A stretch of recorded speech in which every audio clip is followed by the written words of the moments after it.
Entrei no carro do meu marido e encontrei um tubinho de gel lubrificante no porta-luvas. Fiquei em silêncio. Simplesmente o troquei secretamente por cola industrial. O que aconteceu depois fez os vizinhos chamarem os bombeiros com urgência. Que bom que você está aqui. Se você está vendo este vídeo, curta, inscreva-se no canal e me diga nos comentários de onde você está ouvindo minha história de vingança. Quero saber o quão longe ela chegou. Eu me sentei à mesa da cozinha, olhando para o Daniel, meu marido, que acabava de voltar para casa depois de um jantar com os sócios. Ele entrou com uma expressão de cansaço, jogou o paletó no sofá, afrouxou a gravata e se jogou na cama sem nem tomar banho. Em poucos minutos, seus roncos já podiam ser ouvidos. Eu me levantei e comecei a arrumar em silêncio a bagunça que ele tinha deixado na sala. O paletó, a carteira, o celular, o velho laptop. A tela do celular ainda estava acesa, com um e-mail novo à vista. Eu franzi a testa. O Daniel nunca usava e-mail. Ele sempre dizia: Francisca, essas coisas de tecnologia são complicadas demais. Prefiro ligar e pronto.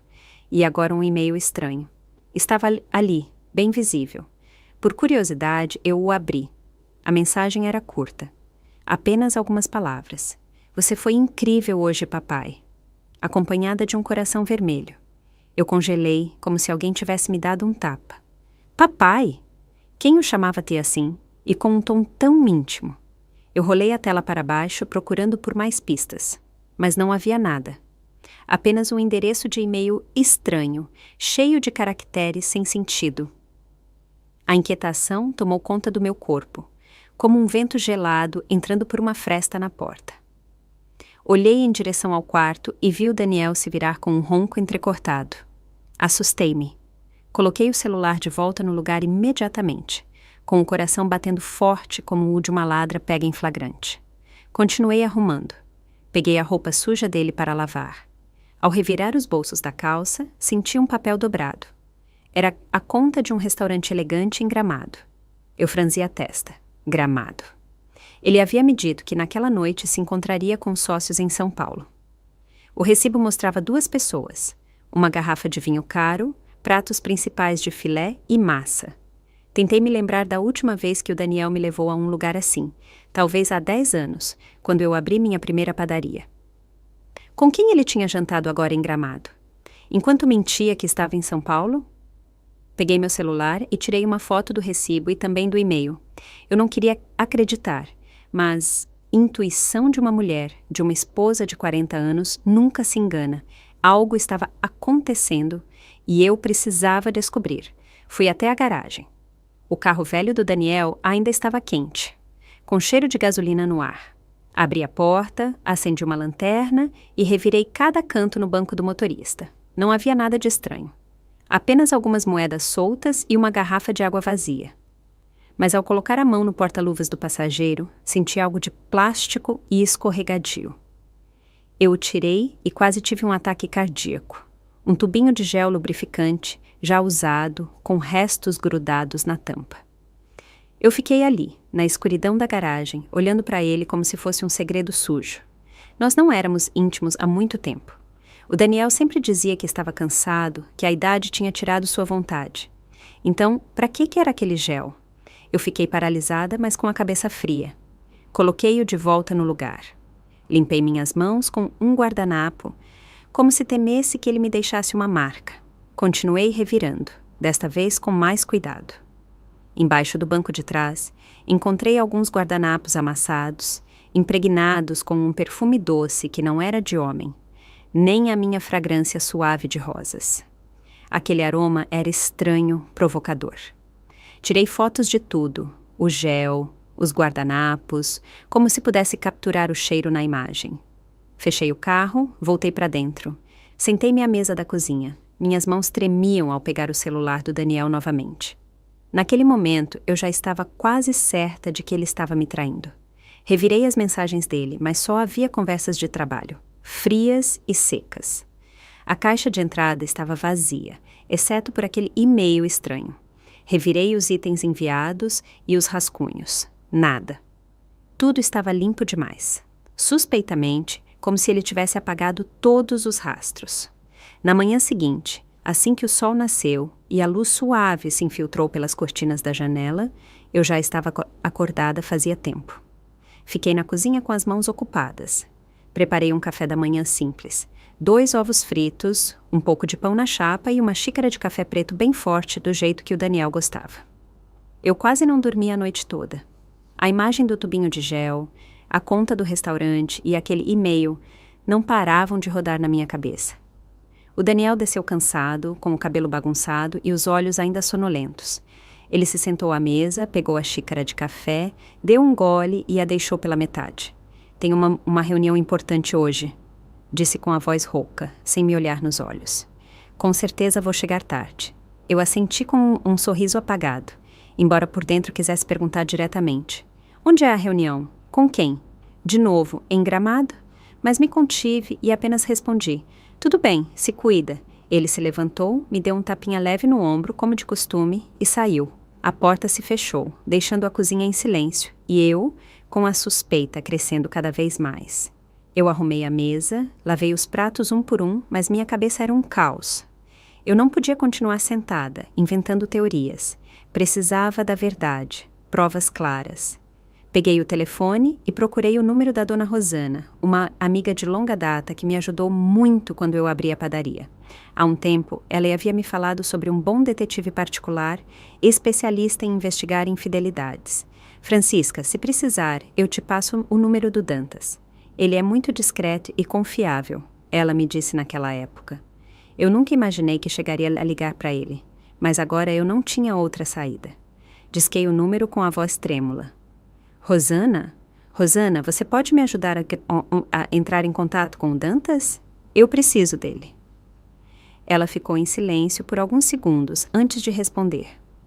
Francisca, o que houve? O Daniel fez alguma coisa? Eu suspirei, sem vontade de dar detalhes por telefone. Só preciso saber a verdade. Você me ajuda? A Rosana aceitou de imediato. E apenas 1 hora depois, recebi uma mensagem do Dantas me marcando um encontro ao meio-dia em um café pequeno perto do centro. Dona Francisca, pode ficar tranquila, vou te ajudar, ele escreveu. A mensagem era curta, mas suficiente para me dar um pouco de alívio. Naquele meio-dia, fui ao café. Um lugar minúsculo, com mesas de madeira desgastada e o aroma de café torrado enchendo o ar. Eu escolhi um canto isolado onde ninguém me olharia. O Dantas entrou. Um homem de meia-idade, baixo e robusto, com uma camisa azul clara, simples, mas com olhos profundos que pareciam ler tudo. Passei para ele um pendrive com as fotos que eu tinha tirado na noite anterior. O e-mail estranho, a conta do restaurante, o tubinho de gel e alguns guardanapos. Isso é tudo o que tenho, eu disse com a voz um pouco insegura. Eu não tenho certeza, mas acho que meu marido está me traindo. O Dantas assentiu. Ele revisou cada imagem no celular e foi anotando com cuidado em uma caderneta pequena. Dona Francisca, eu entendi. Vou começar a seguir o Sr. Daniel a partir desta mesma tarde. Não se preocupe, eu a avisarei o mais rápido possível. Eu olhei, tentando conter a vontade de chorar. Obrigada, eu disse baixinho. Eu só quero saber a verdade, seja qual for. O Dantas assentiu com um olhar cheio de compreensão. Farei tudo o que for possível. Vá tranquila e não levante suspeitas. Eu saí do café e caminhei no meio da multidão, mas a solidão me envolvia como nunca antes. 40 anos de casamento. Eu havia confiado tudo ao Daniel. Sempre acreditei que ele era um homem de família, alguém que estaria comigo em qualquer dificuldade. E agora aqui estava eu, contratando alguém para seguir meu próprio marido. À noite, enquanto estava sentada na padaria, revisando as notas fiscais de entrega, meu telefone vibrou. Uma mensagem do Sr. Dantas. Eu a abri com o coração batendo a 1000. Era uma foto. O Daniel, com a camisa azul clara que ele costumava usar, entrando em um restaurante elegante de mãos dadas com uma mulher. Ampliei a imagem e senti que meu coração parou. Era a Cecília, minha nora. Ela usava um vestido preto justo, muito maquiada. Lábios vermelhos intensos, o cabelo solto. Eles não pareciam sogro e nora, mas um casal em pleno encontro. Eu me deixei cair na cadeira, com a mão tremendo enquanto segurava o celular. A Cecília. Como era possível? Nas reuniões de família, ela e o Daniel sempre agiam de forma distante, quase não conversavam. O Sr. Dantas enviou mais fotos. Em uma delas, eles estavam sentados em um canto isolado, a mesa decorada com velas e flores. A Cecília inclinada para ele, sorrindo, e o Daniel tocando a taça dela com um olhar estranhamente terno.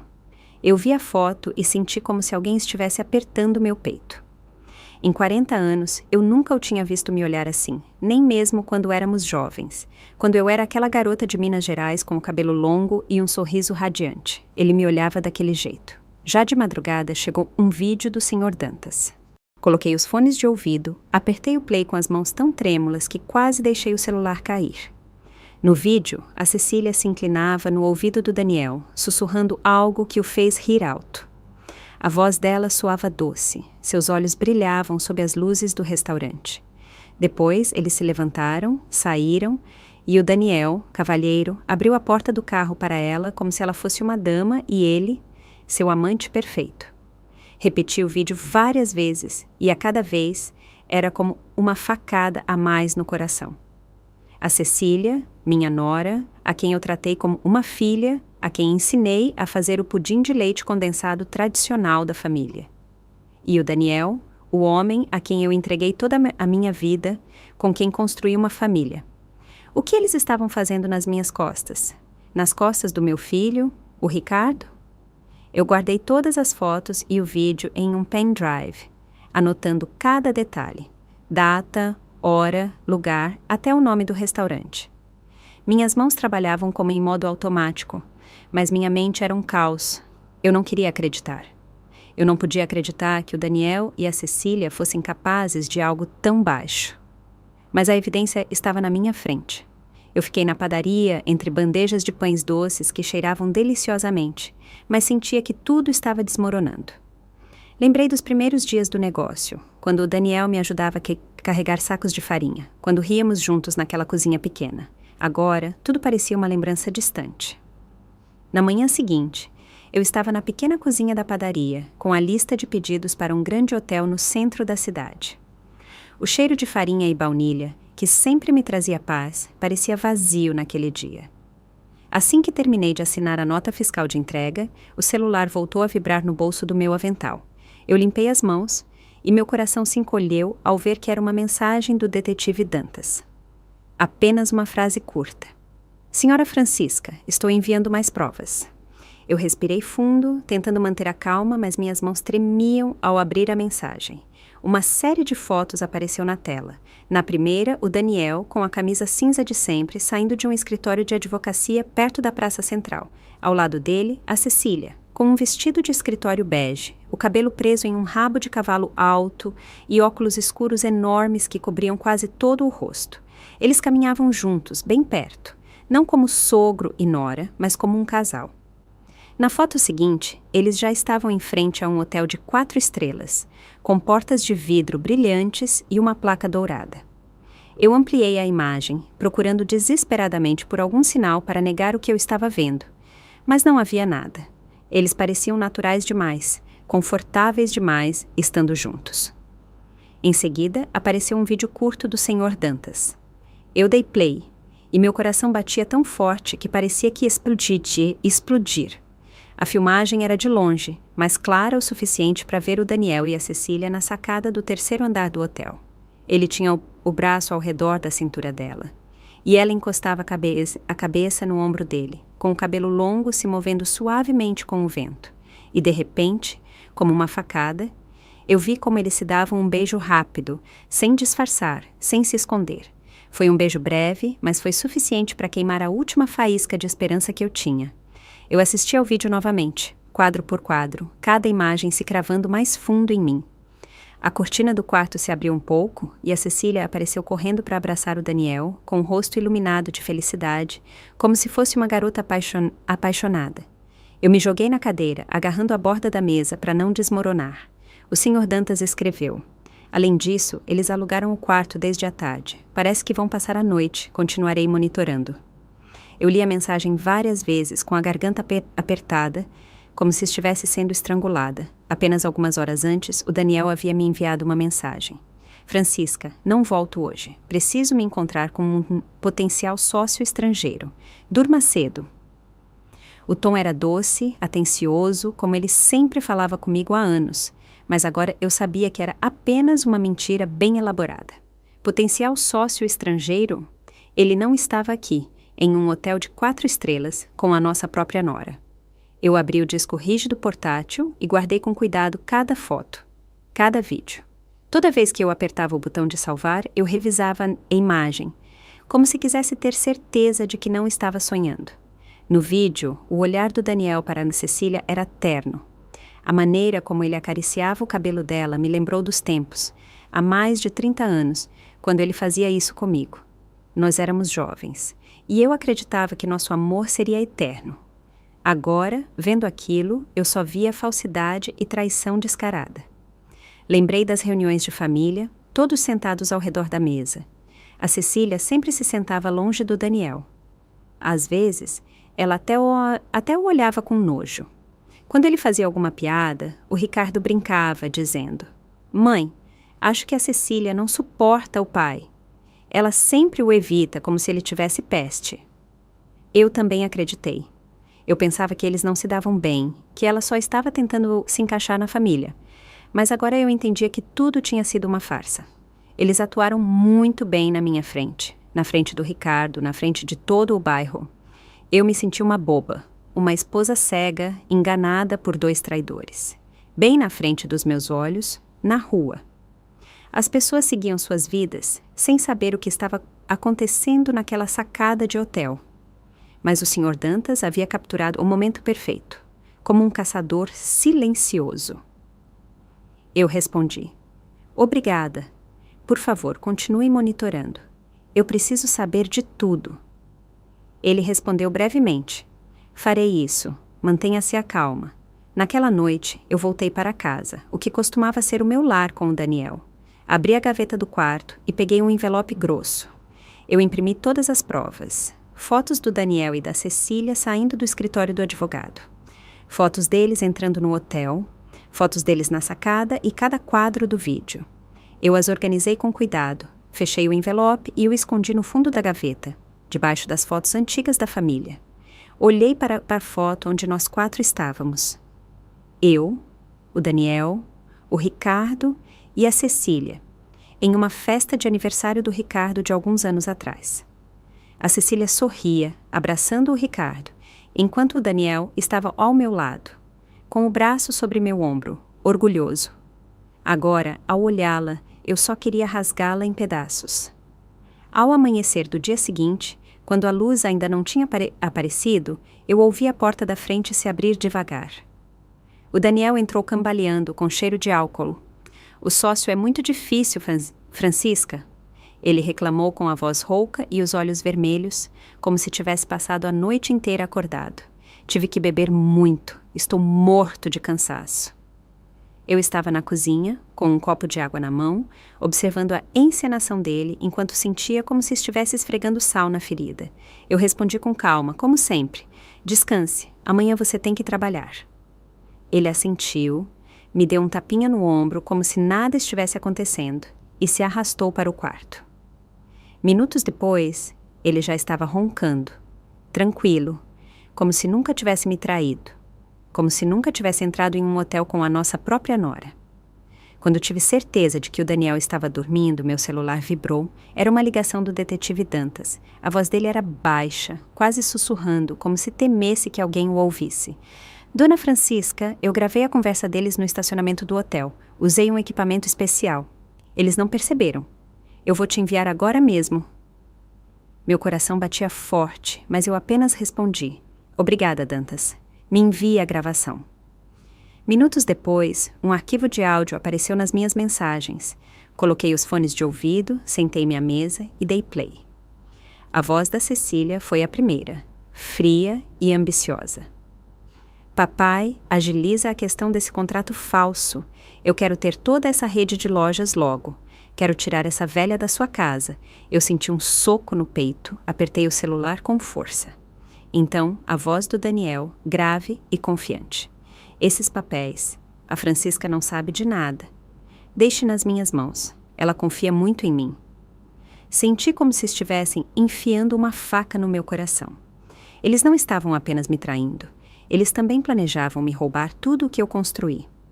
A rede de padarias, suor, lágrimas, noites sem dormir, assando cada fornada. Dias correndo pela cidade, entregando pedidos para manter a reputação. Tudo era meu. O Daniel nunca colocou as mãos na massa, nunca atendeu no balcão, nem assinou contratos com hotéis. E agora ele e a Cecília queriam me tirar tudo, me expulsar da casa que eu transformei em um lar. Eu quase desmoronei, mas ainda tive a calma para copiar o áudio para o pen drive onde guardava as outras provas. Anotei cuidadosamente a hora, o lugar, como uma tentativa de me manter firme no meio da tempestade. Na manhã seguinte, enquanto preparava o café na padaria, o celular voltou a vibrar. O Dantas enviou outra série de fotos novas, tiradas com teleobjetiva. Nelas, o Daniel e a Cecília estavam dentro do carro dele, com uma pasta grossa de papéis à sua frente. A Cecília tinha uma caneta vermelha e marcava o documento com atenção. O Daniel, ao lado dela, assentia e sorria, como se estivesse de acordo. O Dantas escreveu: "Eu ouvi alguma coisa. Parece que eles querem usar um contato no cartório para fazer a transferência. Vou investigar mais." Eu ampliei a foto, vi as letras no papel, embora não conseguisse lê-las, mas eu sabia. Não eram papéis de trabalho normais. Eles estavam planejando roubar o meu esforço, passo a passo. Eu me sentei entre bandejas de pães doces que cheiravam deliciosamente, mas sentia como se o mundo inteiro estivesse desabando. Abri o arquivo de gravação novamente, coloquei os fones de ouvido e ouvi cada frase, cada palavra deles. Velha desgraçada. Foi assim que a Cecília me chamou. Lembrei-me dos dias em que ela tinha acabado de chegar à família, quando eu a ensinava a fazer arroz. Quando a abracei como uma filha, eu pensei que ela era parte da família, que ela seria a mulher que, junto com o Ricardo, construiria um futuro.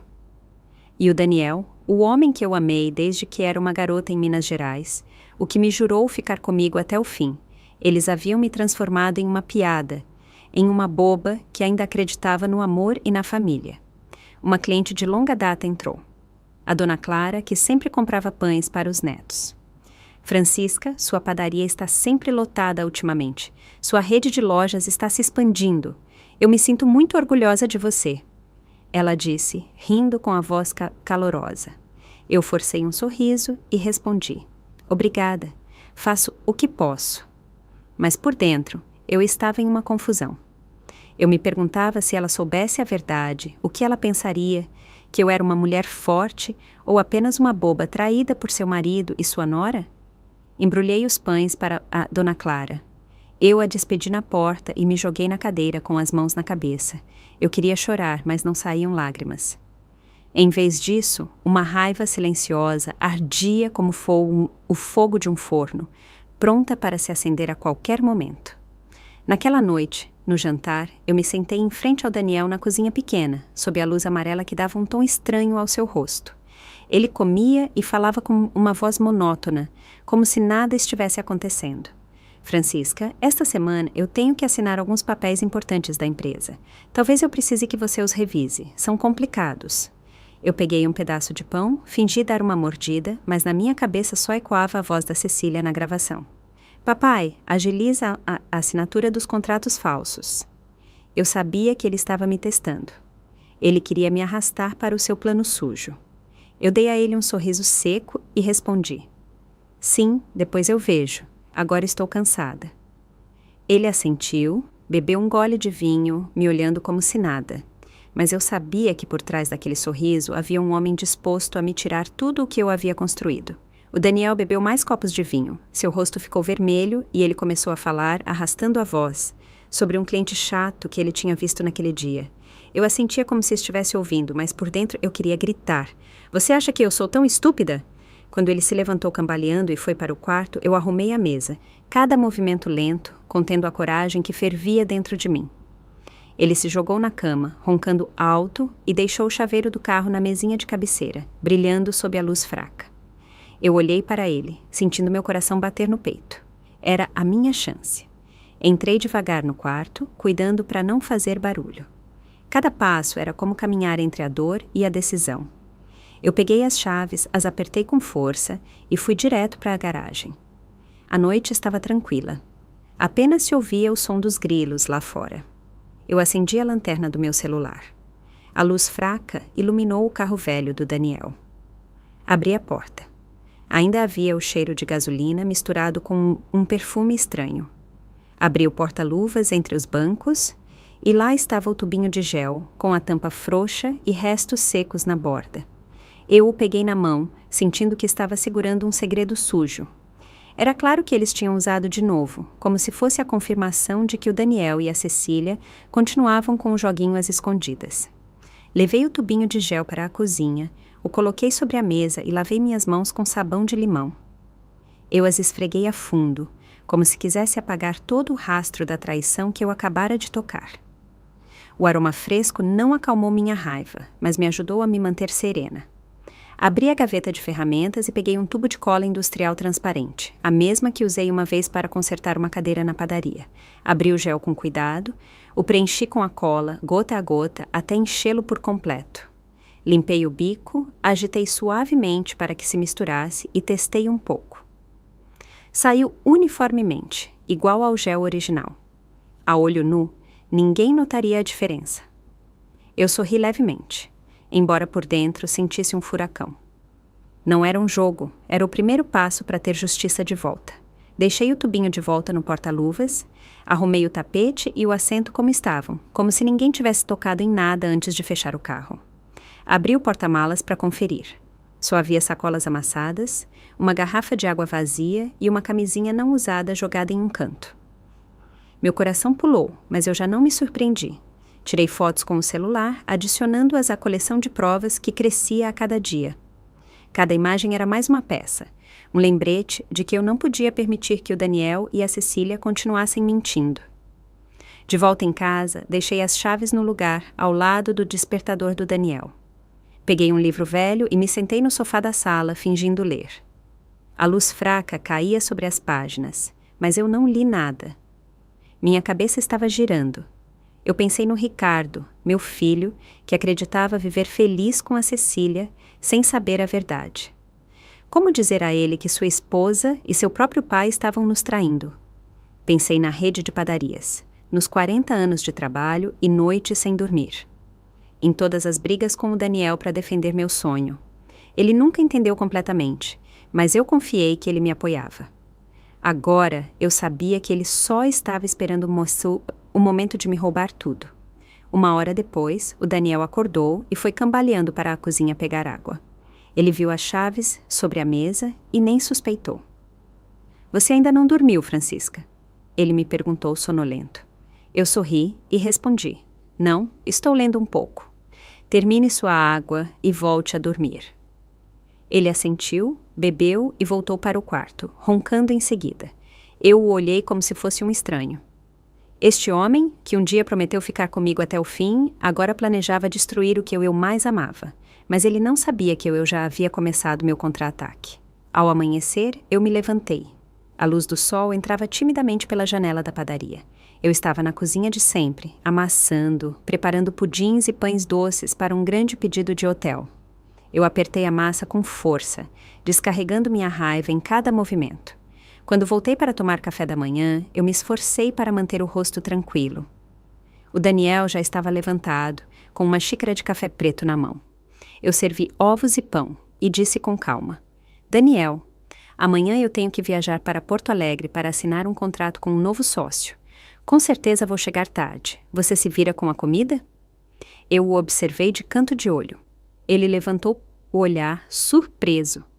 Mas em seus olhos brilhou algo que não era preocupação, mas alívio. "Um contrato grande?" ele perguntou, pegando minha mão com um tom falsamente terno. "Não se preocupe, vá tranquila, eu cuido de tudo." Mas aquela faísca em seus olhos, aquela leve curva em seus lábios, como se um peso tivesse sido tirado, me atravessou o peito. Ele queria que eu fosse embora, e eu sabia muito bem por quê. Eu sorri e assenti. "Obrigada. Eu ligo se voltar tarde." Ele deu outro gole de café. Depois se levantou, dizendo que tinha que chegar cedo à empresa. Quando ele saiu pela porta, eu vi que ele tinha deixado o celular na mesa e a tela se acendeu com uma chamada perdida. O nome que apareceu era CC. Eu franzi a testa. Meu coração batia forte. Cecília Correia. Eu tinha certeza de que era ela. Antes que eu pudesse tocar no telefone, o Daniel voltou, o pegou com pressa e apagou a tela na minha frente. Eu me esqueci. Ele murmurou, sorrindo forçadamente. E foi embora. Eu fiquei ali, vendo a porta se fechar, sentindo como se tivessem me dado um tapa na cara. Ele nem se preocupou em esconder mais. Naquele dia, eu trabalhei como uma máquina, entregando pães, assinando notas fiscais, sorrindo para os clientes. Mas minha mente só girava em torno do Daniel e da Cecília. Eu não podia permitir que eles continuassem com a farsa. Nas minhas costas e nas costas do Ricardo. Eu precisava de mais provas. Ouvir da própria boca deles o que eles diziam quando acreditavam que ninguém os estava descobrindo. Naquela noite, eu fingi estar cansada. Eu fui para a cama cedo e disse ao Daniel: amanhã eu tenho que acordar cedo para pegar o ônibus. Vou dormir. Ele assentiu, me deu um tapinha no ombro. Descanse, Francisca. Se cuida na estrada. Eu me deitei. Fechei os olhos, mas afinei os ouvidos, atenta a cada som na casa. Perto da meia-noite, quando os roncos do Daniel pararam, eu o ouvi sair da cama em silêncio. Uma luz fraca do celular brilhou na escuridão. Ele saiu do quarto com o telefone, acreditando que eu estava dormindo. Eu fiquei quieta, o coração batendo forte. Depois eu me levantei devagar e o segui nas pontas dos pés. Eu me escondi atrás da cortina grossa da sala e o vi parado em um canto escuro perto da janela. Ele colocou o telefone na orelha e falou baixo. Claro, amanhã venha para casa, assim não precisamos mais ir para o hotel. A Francisca tem que viajar para assinar um contrato e vai voltar tarde. Eu ouvi uma risadinha suave do outro lado. A voz doce da Cecília. Que bom, papai, finalmente em paz. O Daniel riu, respondendo. Sim, venha cedo, estarei te esperando. Eu fiquei ali, atrás da cortina, sentindo que meu sangue fervia. Eles não estavam apenas me traindo. Eles também pretendiam transformar minha casa, o lar do meu filho e meu, em seu lugar de encontro. Que nojo! Eu voltei em silêncio para o quarto. Abri uma gaveta e peguei o velho gravador do Ricardo. O presente que eu comprei para ele na faculdade para gravar as aulas. Eu verifiquei a bateria, coloquei uma nova e ativei a gravação contínua. Eu o escondi atrás da estante, no quarto, ao lado da cabeceira, certa de que ele capturaria tudo. Eu ajustei o cabo com cuidado e o cobri com um porta-retratos da família. A foto de nós 4 no casamento do Ricardo e da Cecília. Ao olhá-la, eu senti um gosto amargo. O sorriso da Cecília, o abraço do Daniel agora eram pura mentira. Antes de voltar para a cama, eu verifiquei novamente se o gravador estava funcionando. Coloquei o porta-retratos bem para cobrir o cabo. Depois me deitei, fingindo dormir. O Daniel voltou para o quarto. Se jogou na cama e roncou como se nada. Eu, com os olhos abertos na escuridão, mais acordada do que nunca. Eu peguei o relógio e programei o alarme para mais cedo do que o normal. Fechei os olhos, mas não para dormir. Eu estava pronta para o próximo passo do meu plano. Eu acordei às 5 horas da manhã, quando ainda estava escuro. Apenas a luz fraca dos postes entrava pela janela. A casa estava em silêncio. Apenas se ouvia o ronco contínuo do Daniel vindo do quarto. Eu estava na cozinha com uma xícara de café frio na mão, olhando fixamente para a panela com óleo que já tinha pronta no fogão. Era o último passo do meu plano. Uma armadilha de fumaça simples, mas suficiente para expor a verdade. Eu amarrei um fio fino no acendedor do fogão. Eu o levei até perto da janela e o juntei a um objeto pesado, uma lata velha de café que eu encontrei no armário. Apenas ativando-o à distância, a chama acenderia o óleo, faria uma fumaça preta e densa, suficiente para que os vizinhos se alarmassem. Eu abri um pouco a janela ao lado do fogão para que a fumaça pudesse sair. Depois testei uma vez. A fumaça subiu rapidamente, formando espirais como um aviso. Eu a apaguei imediatamente. Verifiquei tudo de novo e me certifiquei de não deixar rastro que fizesse o Daniel suspeitar. Eu vesti um casaco, peguei minha bolsa grande e fingi que estava indo viajar. Antes de sair, entrei no quarto e balancei o Daniel suavemente. Tenho que ir para a rodoviária agora, eu disse com a voz tranquila. Vou assinar um contrato. Com certeza volto tarde da noite. Ele abriu os olhos com a voz sonolenta. Tudo bem. Se cuida, Francisca. Me liga se precisar de algo. Depois, ele enfiou o rosto no travesseiro e continuou dormindo. Eu o olhei. O homem que eu amei e em quem confiei um dia. Agora, deitado, sem perceber a armadilha que o esperava. Eu me virei com o coração pesado, mas as pernas firmes me levaram até a porta. Em vez de ir para a rodoviária, eu fui para a casa da dona Luana, minha vizinha e amiga da frente. Ela abriu a porta e me olhou preocupada ao me ver com a bolsa. Francisca, o que você está fazendo acordada tão cedo? Aconteceu algo? Ela perguntou com carinho. Eu sorri forçadamente. Luana, eu posso ficar aqui por algumas horas. Eu preciso. Preciso observar minha casa. Ela franziu a testa, mas não disse mais nada. Ela me serviu um café quente e me colocou em uma cadeira ao lado da janela. De lá, era possível ver a entrada da minha casa, por onde o Daniel e a Cecília iriam entrar, onde a verdade iria sair. Perto das 10 horas, um táxi parou em frente à casa. A Cecília desceu com um vestido florido leve e óculos escuros, como se temesse que alguém a reconhecesse. O Daniel abriu a porta, olhou para os lados apressadamente e a colocou para dentro rapidamente. Eu apertei a xícara com força, meu coração batendo no peito. Já é hora. Eu murmurei e ativei no meu celular o aplicativo conectado ao gravador escondido que eu havia deixado no quarto. O som começou a sair pelos fones de ouvido. Risadas da Cecília, o tilintar de copos, passos pesados. Eu ouvi a voz grave do Daniel. Ah, que paz! Não temos mais que nos esconder em um motel. A Cecília riu. Você sabe escolher o momento. A velha já foi embora, não é? Eu mordi os lábios, aguentando a raiva ao ouvir como ela me chamava de a velha, com tanto desprezo. Depois a cama começou a ranger, junto com ruídos que eu não queria continuar ouvindo. Eu fechei os olhos, respirei fundo e me disse: espere mais um pouco, Francisca. Apenas um pouco mais. Alguns minutos depois, de repente, a Cecília gritou. Que diabos é isso? Estamos grudados! A voz dela era de pânico, quase chorando. O Daniel resmungou. Cala a boca, espera, deixando eu ver. Eu sorri. Eu apenas toquei no meu celular e ativei a armadilha de fumaça à distância. O fio puxou com força. O fogão se acendeu. A panela com óleo pegou fogo. A fumaça preta saiu em espirais grossas pela janela da cozinha, se espalhando lá fora como um sinal de alarme. A dona Luana se assustou. Olhou pela janela. Francisca, sua casa está pegando fogo! Eu fingi me assustar, mas por dentro eu me sentia estranhamente tranquila. Os vizinhos começaram a sair para o quintal gritando. A casa da Francisca está pegando fogo! Chamem os bombeiros!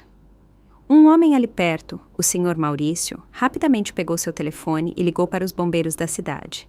Eu fiquei ali, com a xícara de café apertada na mão, sem tirar os olhos da minha casa. Tudo estava saindo conforme o planejado. Nos meus fones de ouvido, a voz da Cecília soava cada vez mais desesperada. Daniel, faça alguma coisa! Não consigo me mover! A voz do Daniel rugiu. Não grite! Estou tentando aqui. Mas eu sabia que eles não podiam fazer nada.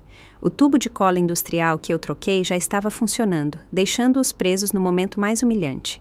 Eu imaginei a cena deles se debatendo, assustados, e uma parte de mim se sentiu satisfeita. Não porque eu fosse cruel, mas porque eles me empurraram para isso. Eles queriam me tirar a padaria, a família e até minha honra. Agora, eu faria com que eles pagassem. Eu olhei pela janela. A fumaça continuava a sair, cada vez mais espessa. Os vizinhos se aglomeravam, gritando em pânico. O que está acontecendo aqui? Onde está a Francisca? Alguém perguntou. Ela viajou a trabalho. Foi o que eu ouvi, respondeu outra pessoa. A dona Luana me olhou com olhos cheios de suspeita, mas não disse nada. Apenas apertou minha mão suavemente. Eu sabia que ela estava desconfiando de algo. Mas eu não precisava dar explicações. A verdade estava prestes a explodir, e eu já estava pronta. Apenas 10 minutos depois, a sirene do caminhão de bombeiros soou no final da rua, como um sino da morte. O veículo vermelho acelerou e parou em frente à minha casa. Eu vi o Ricardo pular do banco do motorista com seu uniforme de chefe dos bombeiros, o rosto tenso. Meu filho gritou alto, com a voz firme. Preparem as ferramentas, rápido! Pode haver gente lá dentro! Eu o olhei e senti uma dor aguda. Meu filho, sempre orgulhoso da família e dos pais. Agora, ele estava prestes a enfrentar a verdade mais cruel. Eu quis correr, abraçá-lo e dizer: me perdoa, Ricardo. Mas eu não tinha outra saída. Eu fiquei imóvel, deixando que tudo seguisse seu curso. A fumaça da cozinha continuava a subir densa, fazendo o Ricardo e sua equipe acreditarem que havia um incêndio grave. Meu filho liderou a entrada com uma marreta, quebrou a porta da frente e o som da madeira se quebrando ecoou no ar. Seus companheiros o seguiram com mangueiras e extintores. Eu ouvi o alvoroço vindo do quarto. Os gritos desesperados do Daniel, misturados com os soluços da Cecília. Faça alguma coisa, Daniel, eu não aguento mais. O Daniel resmungava. Cala a boca, não grite. Eu mordi os lábios, apertando o telefone onde o aplicativo continuava transmitindo o áudio do microfone escondido. Eles estavam presos, impotentes, exatamente como eu havia calculado. O Ricardo entrou no quarto e eu pude imaginar o que ele encontrou. Seu próprio pai e sua esposa, nus, grudados um no outro na cama, com os rostos pálidos de dor e pânico. Eu não estava lá, mas pelos fones de ouvido eu ouvi a voz do Ricardo parar, trêmula. O quê? O que é isso? Um bombeiro atrás dele murmurou surpreso. Meu Deus do céu! Outro não conseguiu segurar e soltou uma risada nervosa. Mas imediatamente o Ricardo gritou. Cala a boca! Eu sabia que aquele grito não era apenas para manter a ordem, mas a última tentativa do meu filho de esconder sua dor. A humilhação já estava exposta, não apenas para o Ricardo, mas para toda a equipe de bombeiros e para todo o bairro. Um bombeiro saiu correndo e avisou ao Ricardo. Capitão, a fumaça já está controlada. Foi só um pequeno incêndio de óleo. Nada grave. Mas o Ricardo não respondeu. Eu supus que o rapaz ainda estava lá, paralisado diante do que viu no quarto. Os vizinhos começaram a chegar, se amontoando em frente à porta, apontando e murmurando. O que está acontecendo aqui? São o Daniel e a Nora, gritou uma mulher com a voz cheia de espanto. Meu Deus! Exclamou outra. Como isso pôde acontecer? A dona Luana, parada ao meu lado, pegou o celular e, em silêncio, começou a gravar, aproximando a câmera do Daniel e da Cecília, que se contorciam na cama com os rostos deformados pela dor. Ela me olhou com olhos de pena e raiva. Francisca, você sabia disso, não é? Eu não respondi. Apenas assenti suavemente, sem tirar os olhos da janela. O Ricardo saiu do quarto. Eu ouvi o barulho de suas botas no chão de madeira. Pelo fone de ouvido, eu ouvi o Daniel gritar com a voz rouca. Tira todo mundo daqui! Fecha a porta, Ricardo! Mas já era tarde demais. Todo o bairro estava reunido com olhares de desprezo e murmúrios que soavam como um coro de vergonha. Sogro e nora pegos em flagrante. Inacreditável! Exclamou um homem. Pobre Francisca, como ela pôde chegar a isso? Suspirou o outro. Os bombeiros, depois de um momento de hesitação, tiveram que agir. Eles enrolaram lençóis ao redor do Daniel e da Cecília, tentando cobrir os corpos grudados, e os tiraram em macas. Ouvia-se os soluços entrecortados da Cecília, misturados com seus gemidos de dor. Por favor, façam alguma coisa, eu não aguento mais. O Daniel apenas murmurava fracamente. Não deixem que ninguém nos veja. Mas todo o bairro já os tinha visto. Havia olhares de repulsa, risadas de escárnio e balançar de cabeça de decepção. Eles foram levados, enrolados em um lençol fino, no meio do murmúrio crescente. Que vergonha! Sogro e nora! Pelo amor de Deus, que imundice! A multidão ainda estava reunida na entrada quando a ambulância partiu com a sirene ligada. Entre as vozes altas misturavam-se gargalhadas. Que espetáculo mais tremendo! Gritou o Sr. Maurício, o vizinho falador. Não dá para acreditar que existam duas pessoas tão descaradas assim na vida. Uma senhora balançou a cabeça e sussurrou para a que estava ao lado. Pobre Francisca. Eu fiquei no meio das pessoas, fingindo estar surpresa, como se tivesse acabado de chegar correndo da rodoviária. O Ricardo permaneceu imóvel no quintal, com os braços pendurados e o rosto pálido como um morto. Seus companheiros evitavam olhá-lo e recolhiam as ferramentas em silêncio. Eu sabia que o Ricardo não estava apenas chocado por ver seu pai e sua esposa grudados na cama, mas pela dupla traição das duas pessoas que ele mais amava. Eu quis correr para abraçá-lo, dizer que eu sentia muito por tê-lo deixado ver algo assim, mas eu me contive e caminhei atrás da dona Luana, que em silêncio me acompanhou até o hospital. Nós nos sentamos no corredor do terceiro andar, esperando enquanto eu mantinha a expressão preocupada de uma esposa que acabou de descobrir que sua casa pegou fogo. Horas mais tarde, um médico saiu com suor na testa. Ele me olhou e falou em voz baixa.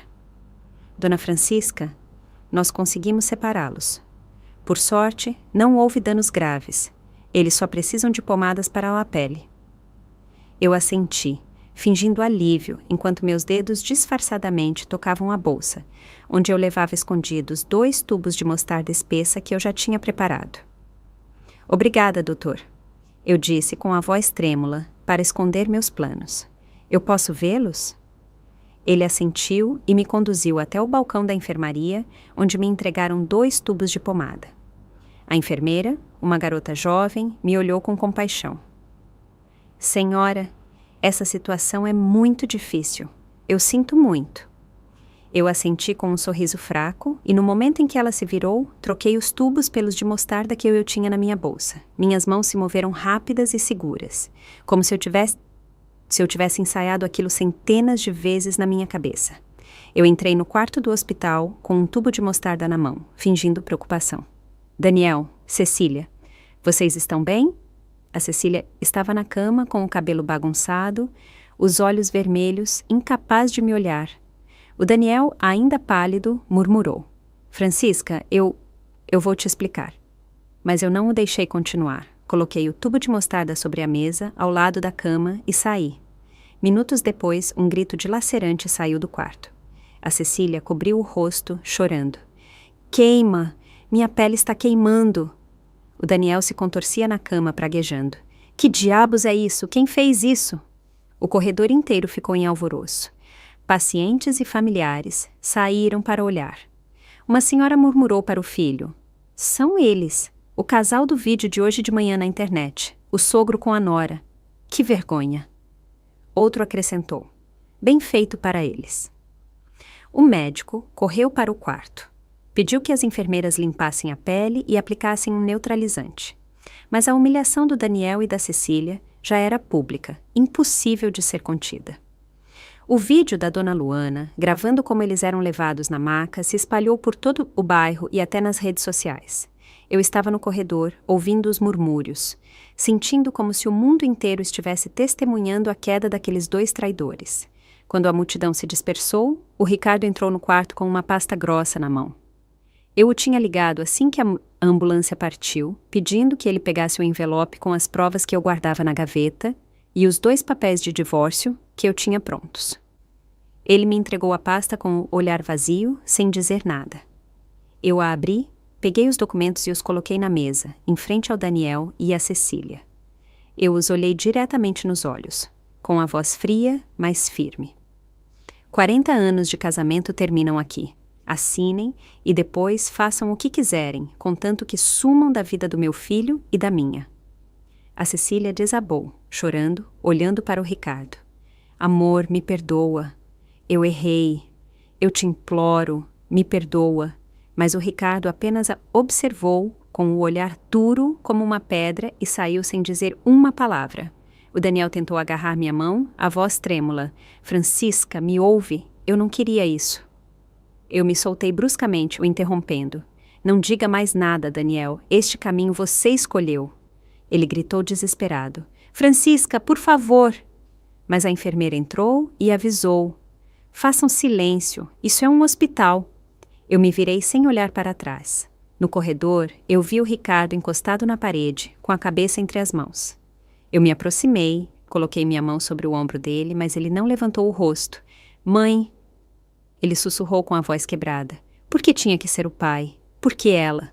Eu não respondi. Apenas o abracei com força, compartilhando sua dor com a minha. Naquele instante, eu soube que o Daniel e a Cecília tinham perdido tudo. Honra, casamento e até o plano sujo deles. Mas eu e o Ricardo também tínhamos perdido uma família. Eu apenas esperava que com o tempo nós encontrássemos a paz. Algumas semanas depois do escândalo, minha padaria estava mais cheia do que nunca. A sineta da porta tocava sem parar. Os clientes entravam e saíam com sorrisos e elogios. "Francisca, como você é forte!", disse a dona Clara, segurando uma sacola com pudins recém-assados. "Todo o bairro se sente orgulhoso de você, de como você defendeu seu negócio de família no meio de tanta sujeira." Eu sorri, agradeci. As pessoas me apoiavam, me chamavam de a mulher forte, mas só eu sabia que aquela força vinha dos pedaços quebrados do meu coração. Toda vez que eu olhava para o forno, onde trabalhei com suor e lágrimas por 40 anos, eu me lembrava do Daniel e da Cecília. Os que quiseram me tirar tudo, mas falharam. E eu continuo aqui, com minha padaria, com o Ricardo e com uma vida nova. O Ricardo se mudou para morar comigo logo depois daquele dia. Ele não falava muito sobre o que tinha acontecido, mas eu notava a mudança. Ele já não era o Ricardo alegre, sempre rindo como antes. Seus olhos agora pareciam profundos, como se carregassem uma ferida que não fechava. "Mãe, eu quero ficar aqui um tempo", ele me disse na primeira noite enquanto entrava com a mala. "Eu vou te ajudar a gerenciar a padaria, a falar com os clientes. O que você precisar." Eu o abracei. Senti o calor daquele filho que eu havia criado e apenas assenti sem perguntar nada. Eu sabia que o Ricardo precisava de tempo, e eu também. Toda manhã nós abríamos a padaria juntos. Eu preparava o forno, ajeitava as bandejas e o Ricardo revisava as notas fiscais e ligava para hotéis e restaurantes. "Mãe, o Hotel Copacabana Palace quer aumentar o pedido de pão doce para a próxima semana." Ele me gritou da caixa com a voz tranquila, mas sem o brilho de antes.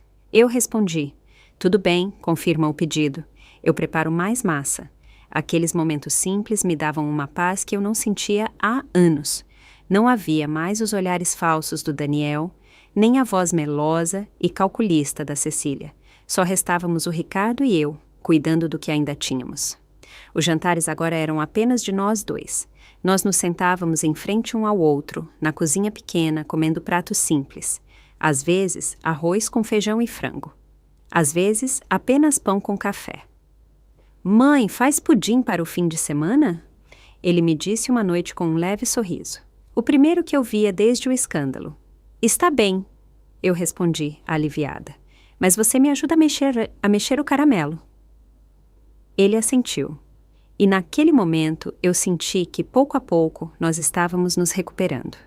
Eu comecei a me dar tempo para mim, algo que eu quase nunca fiz em 40 anos. Eu entrei em um clube de culinária no Centro Cultural, onde mulheres da minha idade compartilhavam receitas e contavam suas histórias. "Francisca, você faz o melhor pudim do bairro", me disse uma senhora, rindo, quando eu levei uma bandeja. Eu respondi sorrindo. É um truque que eu aprendi em Minas Gerais. Eu também comecei a ir à missa nos fins de semana. Eu me sentava em silêncio, com a luz dos vitrais sobre o rosto e rezava. Não pelo Daniel, nem pela Cecília, mas pelo Ricardo. Por mim, para que nós encontrássemos a força para seguir em frente. Às vezes, eu saía para caminhar com a dona Luana pela praça, ouvindo-a falar das fofocas do bairro. "Sabe, Francisca?", ela me disse com brilho nos olhos. "Todo mundo ainda fala sobre o Daniel e a Cecília, mas eles dizem que foi você quem venceu." Eu apenas sorri, sem responder. Venci, talvez, mas o preço foi perder toda a minha família. O Ricardo também estava mudando. Ele ficou menos calado e começou a me contar sobre seu trabalho como bombeiro. "Ontem, nós apagamos um incêndio no mercado", ele me disse uma noite enquanto jantávamos. "Foi muito perigoso, mãe, mas por sorte ninguém se machucou." Eu o ouvia com o coração cheio de orgulho. "Se cuida muito", eu pedi com a voz trêmula. "Eu só tenho você." O Ricardo me olhou com ternura. "Não se preocupe, mãe, eu nunca vou te deixar sozinha." Essas palavras foram como um remédio. Elas me devolveram a fé de que, embora eu tivesse perdido tanto, eu ainda tinha meu filho, que sempre estaria comigo. Uma tarde, enquanto a padaria estava cheia de clientes, eu fiquei sentada na caixa, observando o movimento da rua. A sineta da porta tocava sem parar. O cheiro de pão doce enchia o ar. Eu observei as bandejas com pudins e pães e pensei em todo o caminho percorrido. Eu construí esta padaria com minhas próprias mãos, desde que eu era uma garota em Minas Gerais, até me tornar uma mulher que soube resistir. O Daniel e a Cecília quiseram me tirar tudo, mas não conseguiram. Eu mantive minha padaria, mantive o Ricardo e, o mais importante, mantive a mim mesma. A história que contamos é fictícia, mas é baseada em alguns fatos reais. Os nomes e lugares foram alterados para proteger a identidade das pessoas envolvidas. Não contamos isso para julgar, mas com a esperança de que alguém ouça e pare para pensar. Quantas mães estão sofrendo em silêncio dentro da sua própria casa? Eu sinto muita curiosidade. Se você estivesse no meu lugar, o que você faria? Você escolheria ficar em silêncio para manter a paz? Ou você se atreveria a enfrentar tudo para recuperar sua voz? Eu quero saber o que você pensa, porque cada história é uma vela que pode iluminar o caminho de alguém. Deus sempre abençoa. E eu acredito firmemente que a coragem nos leva a dias melhores. Enquanto isso, na tela final, eu deixo 2 das histórias mais queridas do canal. Eu garanto que elas vão te surpreender. Obrigada por ter ficado até aqui.